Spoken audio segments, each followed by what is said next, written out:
شروع اللہ کا نام لے کر جو بڑا مہربان نہایت رحم والا ہے۔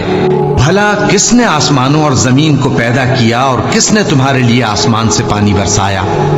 پھر ہم نے اس سے سرسبز باغ اگائے۔ تمہارا کام تو نہ تھا کہ تم ان کے درختوں کو اگاتے؟ تو کیا اللہ کے ساتھ کوئی اور بھی معبود ہے؟ ہرگز نہیں، بلکہ یہ لوگ رستے سے الگ ہو رہے ہیں۔ بھلا کس نے زمین کو قرارگاہ بنایا اور اس کے بیچ نہریں بنائیں اور اس کے لیے پہاڑ بنائے، اور کس نے دو دریاؤں کے بیچ اوٹ بنائی؟ یہ سب کچھ اللہ نے بنایا۔ تو کیا اللہ کے ساتھ کوئی اور معبود بھی ہے؟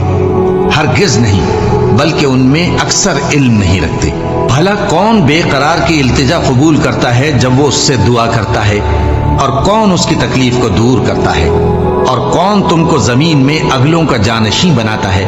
یہ سب کچھ اللہ کرتا ہے۔ تو کیا اللہ کے ساتھ کوئی اور معبود بھی ہے؟ ہرگز نہیں، مگر تم بہت کم غور کرتے ہو۔ بھلا کون تم کو جنگل اور دریا کے اندھیروں میں رستہ بتاتا، اور کون ہواؤں کو اپنی رحمت کے آگے خوشخبری بنا کر بھیجتا ہے؟ یہ سب کچھ اللہ کرتا ہے۔ تو کیا اللہ کے ساتھ کوئی اور معبود بھی ہے؟ ہرگز نہیں۔ یہ لوگ جو شرک کرتے ہیں، اللہ کی شان اس سے بلند ہے۔ بھلا